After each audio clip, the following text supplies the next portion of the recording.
आइए दलाल स्ट्रीट पर पिछले हफ्ते क्या हुआ इस पर नजर डालते हैं। टर्बुलेंस और रॉकी एनवायरनमेंट के चलते निफ्टी लगातार तीसरे हफ्ते नीचे बंद हुआ। सख्ती से कहे तो बेयर्स बदला लेते नजर आए और नकारात्मक बात यह रही कि बेयर्स न केवल वापस लौटे हैं बल्कि उन्होंने दलाल स्ट्रीट पर कब्जा पा लिया है। Nifty closing price 24,854 minus 0.44%, Sensex closing price 81,225 minus 0.19%। डर का माहौल दलाल स्ट्रीट पर देखने को मिला क्योंकि नेगेटिव कैटलिस्ट इस प्रकार थे। पहला, विदेशी संस्थागत निवेशकों द्वारा भारी बिकवाली। अब तक अक्टूबर महीने में उन्होंने कुल मिलाकर 80,000 करोड़ से ज्यादा के शेयर्स बेच दिए हैं। दूसरा, निराशाजनक भारत के Q2 अर्निंग्स। तीसरा, मिडिल ईस्ट में चलते टेंशंस। चौथा, चाइनीज डिमांड कम होना। पांचवा, महाराष्ट्र असेंबली पोल्स होने के चलते संभ्रम की अवस्था, जहां पे सिंगल फेज में नवंबर 20 को वोटिंग होने वाला है। झारखंड में वोटिंग 2 फेजेस में होगा, नवंबर 13 और नवंबर 20 को। इन दोनों राज्यों में वोटों की गिनती नवंबर 23 को ही होने वाली है। गौर करने की बात यह है कि 3 पॉजिटिव कैटलिस्ट होने के बावजूद भी दलाल स्ट्रीट पर पेसिमिज्म देखने को मिला। जैसे कि पहला, वॉल स्ट्रीट पर डाउ जोन्स और S&P 500 ने पिछले हफ्ते नए रिकॉर्ड हाईस कायम किए। नैस्डैक भी अपने जुलाई 2024 के ऑल टाइम हाई के करीब व्यापार करता नजर आया।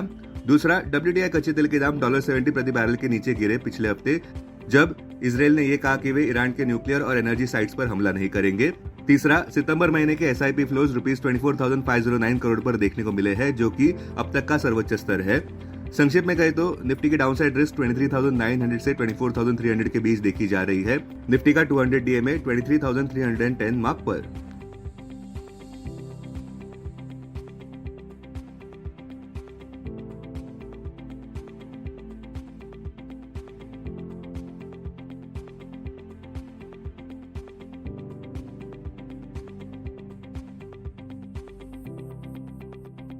अब पिछले हफ्ते के इंडाइसेस के परफॉर्मेंस पर ध्यान देते हैं। निफ्टी 0.44% नीचे गिरा, जहां पे निवेशक सावधानी बरतते नजर आए पूरे हफ्ते में। और भी नेगेटिव बात यह रही कि निफ्टी साइकोलॉजिकल 25,000 मार्क के नीचे रहा।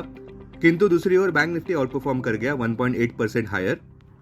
निफ्टी प्राइवेट बैंक इंडेक्स 1.33% ऊपर रहा, जबकि निफ्टी PSU बैंक इंडेक्स 0.99% ऊपर रहा हफ्ते भर के लिए।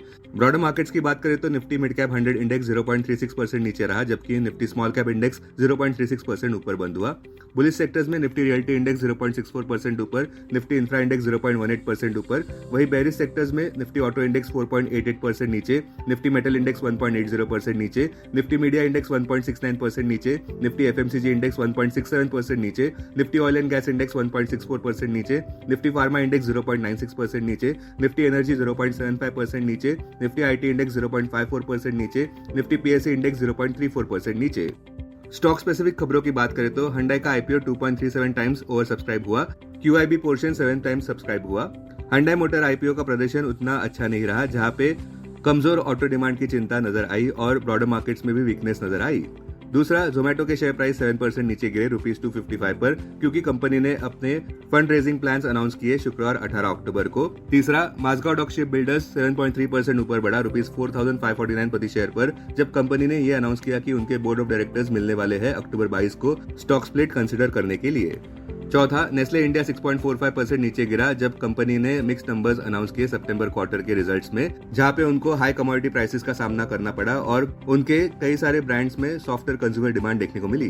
पांचवा, बजाज ऑटो 15% नीचे गिरा पिछले हफ्ते वीक फेस्टिवल सेल्स के चलते, और उसके Q2 रिजल्ट्स भी निराशाजनक देखने को मिले, जहां पे कंपनी के कंसोलिडेटेड नेट प्रॉफिट में 31.4% की गिरावट नजर आई ₹1,385 करोड़ पर। छठा, विप्रो ने 1:1 बोनस शेयर इश्यू अनाउंस किया है और उसके Q2 रिजल्ट्स अनुसार उनके नेट प्रॉफिट में 21% राइज देखने को मिला ₹3,209 करोड़ पर, जो कि एनालिस्ट एक्सपेक्टेशंस से ज्यादा आया। सातवां, इन्फोसिस के Q2 रिजल्ट्स अनुसार नेट प्रॉफिट ₹6,506 करोड़ पर देखने को मिला, फिर भी कंपनी के रिजल्ट्स एस्टिमेट को मिस कर गए। इन्फोसिस ने अपना रेवेन्यू ग्रोथ गाइडेंस पूरे साल के लिए बढ़ाया है 3.75% से 4.5% में। अब पिछले हफ्ते के गेनर्स की बात करें तो विप्रो 3.85% ऊपर बढ़ा, ICICI बैंक 3.39% ऊपर बढ़ा, लार्सन 2.74% ऊपर बढ़ा, SBI 2.58% ऊपर बढ़ा, HDFC लाइफ 2.57% ऊपर बढ़ा। वही दूसरी ओर लूजर्स में बजाज ऑटो 15.26% नीचे, नेस्ले 6.43% नीचे, ट्रेंट 5.67% नीचे, बजाज फाइनेंस 5.51% नीचे, M&M 5.43% नीचे। Investments in security markets are subject to market risk. Read all the related documents carefully before investing.